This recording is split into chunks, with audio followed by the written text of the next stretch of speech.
À présent, j'invite Madame la députée Elia Ismail Guedi, donc chef de file de l'opposition, pour nous présenter donc son analyse.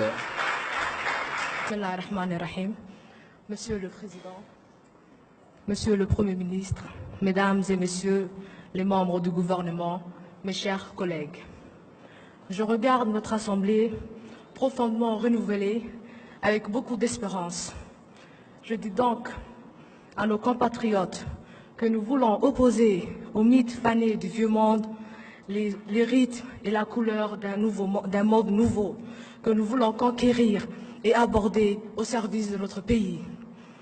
Notre équipage, dont je suis le chef de file, est prêt face au rang grossissant de l'UMP. Nous sommes présents, oui, et bien réels, fiers de pouvoir incarner une opposition républicaine et responsable, de constituer un groupe à la plus-value constructive, libre et attaché à la vérité. N'ayant que pour seul objectif de faire gagner Djibouti et déterminés à ne pas laisser à la majorité le monopole d'une confrontation stérile et dangereuse avec cette opposition virtuelle des réseaux sociaux. Avant de poursuivre mon discours, afin de réagir sur la politique générale du gouvernement, permettez-moi, Monsieur le Président, de rendre hommage tout d'abord à notre cher pays, la République de Djibouti, qui nous a tant donné, à vous et à nous, ici présents dans l'hémicycle. Également, rendre hommage au Président de la République, garant de notre stabilité et déterminé à sauvegarder notre souveraineté à chaque fois qu'elle serait menacée. L'affaire du port d'Ipuwer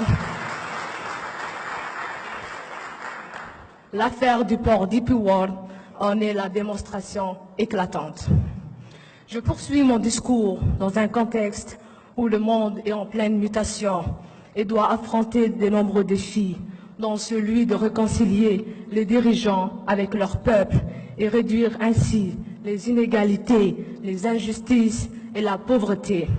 Autant de maux qui se sont aggravés ces dernières années et qui peuvent menacer la cohésion nationale.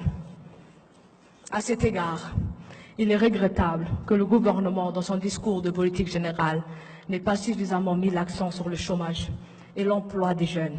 L'arrivée des jeunes universitaires sur le marché de l'emploi devrait être, à lui seul, l'une des préoccupations majeures pour les pouvoirs publics, d'autant que les emplois créés par la croissance forte enregistrée ces 15 dernières années sont très loin de pouvoir les absorber. Il est vrai que la question de l'entrepreneuriat a été vaguement évoquée, mais aucune mesure concrète n'a été annoncée, à l'exception peut-être du fonds de garantie, dont il faut rappeler qu'il n'est toujours pas opérationnel. En tout état de cause, ce fonds de garantie ne pourra prospérer que s'il arrive à s'insérer dans l'environnement financier du pays.